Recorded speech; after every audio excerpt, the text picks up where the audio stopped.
Hey everybody. We're here at the studio and just wanted to do a little video about 16-inch bass drums. Yes, 16, buddy. Shit, a lot of people don't even consider it a bass drum, because it's so damn small. 16. Who's using a 16-inch bass drum? Jeez, I don't know. Uh, I do though. I like it. I think it works great. I used to use an 18-inch bass drum, Gretsch Catalina Jazz Kit. Loved it. It was great. Played in a funk band where the guy, the bass player was like always like, I need some more bass and stuff. But for everything I did, it was great. But even then, there were times where it was just too much drum, and if you're playing in an arena or something like that, it's not gonna matter too much. But if you're playing in small settings, then often a 16-inch bass is just excellent, excellent, excellent. Space-wise, drums can be big. If you're playing like a 22 by 18 or like a 20 by 20 or some junk, these super deep bass drums I see folks playing, that's going to cause some problems on stage. I've played in some tight spots where you're cramming in the corner, your elbows are hitting on the walls and stuff like that. And so having a 16-inch drum can really help. And so I recommend them for a lot of folks. I got turned on to 16-inch drums back when I was young, before I even heard about this shit. Just by turning my floor tom on the side and using my rack toms as toms. I love that. Got into Chris Corsano, weird avant-garde drummer. He used a converted floor tom as a bass. Lots of guys have done that. At one point, I actually acquired a kid's bass drum, a little kid's drum set I got at a Peddler's Mall for like $20 total. Threw some pinstripes on there, and man, the thing sounded killer. I used it for a run of a play we did, Patsy Cline, always Patsy Cline. I did a set with that, and the folks I asked, I was like, what do you guys like better, the nice 18-inch Gretsch drum or the kid's 16-inch bass? And they were like, man, that kid's bass actually sounds better in this room, and it fits, and it's great. And so don't underestimate what you can get out of these drums. Now, throughout drumming history, who else has used one? Elvin Jones, man, touring with Coltrane. Go pull up some of those videos. I think like '65 when it's the classic Coltrane Quartet, playing in like Berlin, I think, or Denmark or something like that. Just excellent stuff, man. And Elvin got away with it. Now Elvin's in that school, that kind of like boingy, kind of tuned up bass drum. But Jack DeJohnette used one with Miles, I think. Peter Erskine, I'm pretty sure, has used one before. Lots of folks have used these 16-inch bass drums, and they're kind of making a comeback nowadays with the kits like the Safari, Sonar Safari, the Sonar Bop, I want to say, has the 18. But most of those are 16 by 16-inch bass drums. I don't like the extra depth, because what I've found is that if you're on a stage and you're going for a little reduction in your footprint on your drum set, having like a really deep bass drum, maybe, I need the punch, I need that extra punch projection, it really takes up a lot of damn space. I'd rather have a 20 by 14-inch bass drum than a 16 by 16 or an 18 by 16 or some nonsense like that. We don't need all that depth, I think, on bass drums. It's kind of a trendy type thing. Maybe it's different. If you really love your, my big 20 by 20 or 16 or whatever, let me know what you think about it. But I think for most people's purposes, 16-inch bass drum, you can really get away with a lot of things. Now, I recently got the Pearl Midtown kit. You can watch my video that I did a review on that and a few jams and stuff like that. And I've been kind of experimenting. I tend to be a off-the-head bass drum player. I don't bury my beater ever. I have a very difficult time doing that because I got trained to not do that early on, and the jazzy kind of stuff. And lately I've actually been kind of reverse engineering, or sorry, not reverse engineering, but kind of retrograde, relearning how to actually bury that drum. Sometimes I like that sound, but it's hard for me to do that. And so coming up, I'll be doing a series where I'm gonna put a porthole into my bass drum, and we'll see how the sound differs. Now, if you go to compactdrums.com, I really like this site as far as small drums, and I think that small drums are just great. You don't have to be a kid or a behemoth or anything to use them. Now, I am kind of a smaller dude, I weigh like 125 if I'm soaking wet, probably.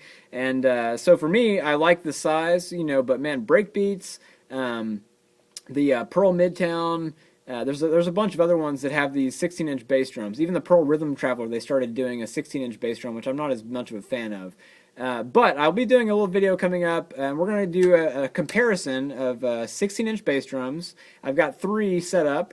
I have the Pearl Midtown. I've got the Kids bass drum, which is like a 16 by 10. And then you have a converted floor tom that I did, and I didn't fully convert it. I kind of basically tilt it on the side and play it. But I want to do a comparison so you can really hear the difference, you know. And none of these drums are ported right now. I'm not big on porting my bass drums, but I'm trying to kind of get into it. I think it does kind of lend itself to the sound nowadays. Just to kind of get philosophical drums for, you know, for a minute. I really love Elvin Jones, his drum sound overall, tuning, everything, love it.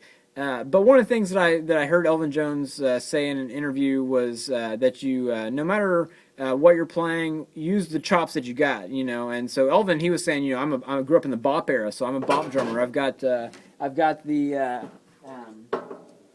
bop chops, bebop chops, and so that's what I use. And so for me, I didn't grow up in no damn bebop era. I love that music, but I didn't got no bebop chops. I've got some half-ass jazz chops.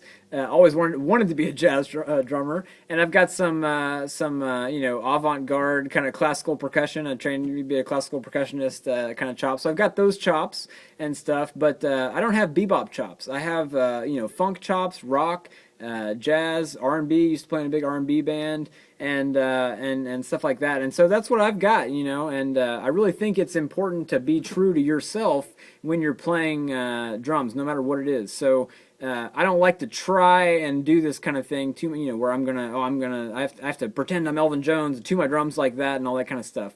For that era, that was great. Acoustic bass, acoustic piano, acoustic. This shit don't go like that nowadays. Hardly anybody plays acoustic all the time. And so even if I'm doing like a light jazz gig, you know, it's usually like an electric piano. The bass might be upright but plugged into an amp and stuff. And so I really like to cater towards the sounds we have nowadays that we kind of gravitate towards. And for me, lately, that's been drier sounds on my drums, not so resonant. I put a like a Black X Remo head on my snare drum, and I heard a lot of the reviews saying, "Oh, it's so dead, you don't like it," and all that stuff. I think it's great, and I even muffle it even more. You know, I want that kind of dry sound. I came into marching band when everybody was into the Kevlar heads, and I kind of really got into that sound, that real high tension drum head, but very dry sound and not overtones and all that kind of stuff. I can tune drums. You get all those overtones ringing nice and clear and all that stuff, but I hate doing that shit sometimes. I fucking hate it. Anyways, you know, I like to get a nice open sound as far as I can play what I want, and I can play as many notes as I feel like playing. The drum responds well. All those notes are heard clearly and articulately.